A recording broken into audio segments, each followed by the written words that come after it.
Bonjour, dans le cadre de votre revalidation respiratoire réalisée au CHR Liège sur le site de la Citadelle, l'équipe pluridisciplinaire a réalisé des capsules vidéo pour vous permettre de réaliser des exercices au domicile en complément des séances de revalidation proposées au sein de notre hôpital. L'objectif idéal à atteindre, c'est de réaliser des séances d'exercice 3 fois par semaine de minimum 30 minutes. Je vais vous donner quelques consignes générales pour optimaliser vos séances d'exercice à domicile. Avant toute chose, il est important de vérifier votre saturation en oxygène et votre fréquence cardiaque avant de commencer les exercices. Comment pouvez-vous procéder? En utilisant un saturomètre.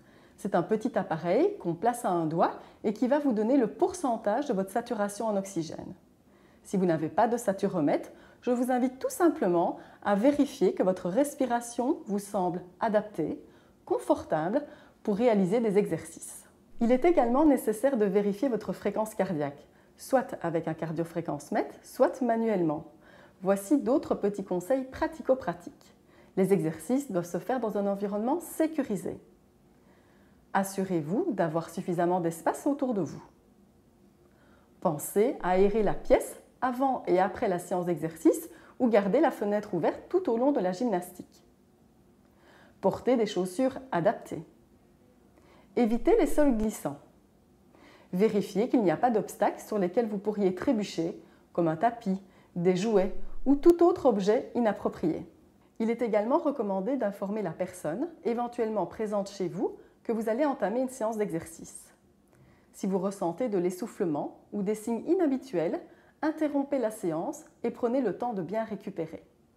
Si les signes persistent, il est préférable de contacter votre médecin traitant.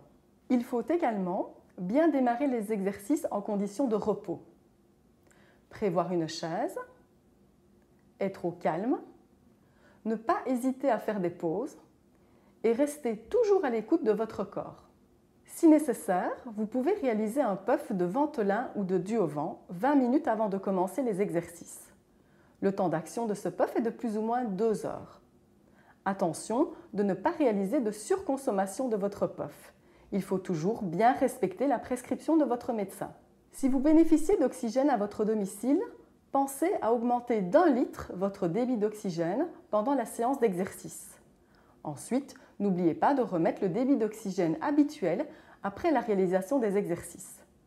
Si vous n'avez pas d'oxygène à votre domicile, prenez votre saturation et si elle devient inférieure à 90%, stoppez les exercices. Vous pouvez reprendre votre gymnastique après un temps de repos et quand votre saturation est à nouveau supérieure à 90%. Je vous rappelle qu'il est important d'essayer de réaliser des exercices 3 fois par semaine.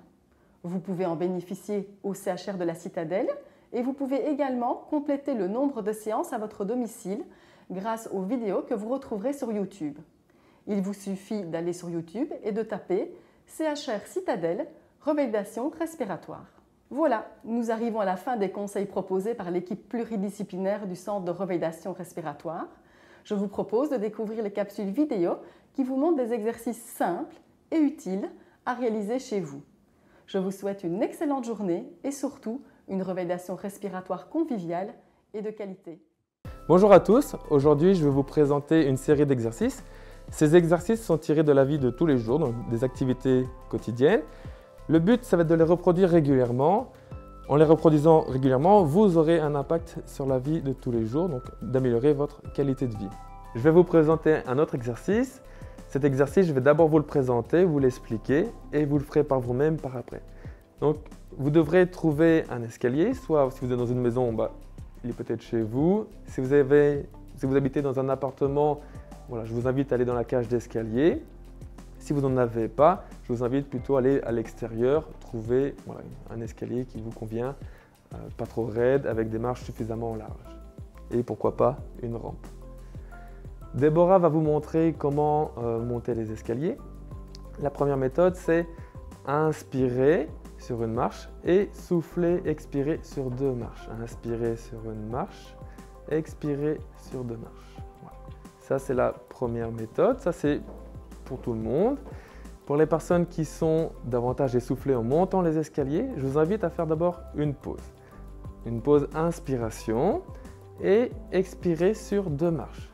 Puis une pause. De nouveau, prenez le temps d'inspirer souffler sur 2 marches. Voilà. Lors de la montée, vous pouvez utiliser la rampe en tant qu'une main courante, donc bien lisser, glisser la main dessus, mais pas vous tirer avec les bras dessus. Pour la descendre, respirez tout à fait normalement. Voilà, je vous invite tranquillement à aller faire cet exercice par vous-même, dans votre cage d'escalier ou à l'extérieur. Je vous propose de réaliser cet exercice, l'équivalent d'une vingtaine de marches à monter. Cet exercice, vous pouvez tout à fait l'adapter à vos capacités, c'est-à-dire vous pouvez monter 10 marches, faire une bonne pause, puis faire 10 marches. C'est un exercice qui peut évoluer dans le temps, donc laissez-vous quelques semaines pour augmenter le nombre de marches. C'est ainsi que s'achève cette capsule vidéo. Je vous propose de réaliser régulièrement ces activités, ainsi que les exercices proposés sur la chaîne YouTube de la révalidation respiratoire. Ça a pour but que si vous les faites régulièrement, ça influencera votre qualité de vie. Je vous remercie, bonne journée.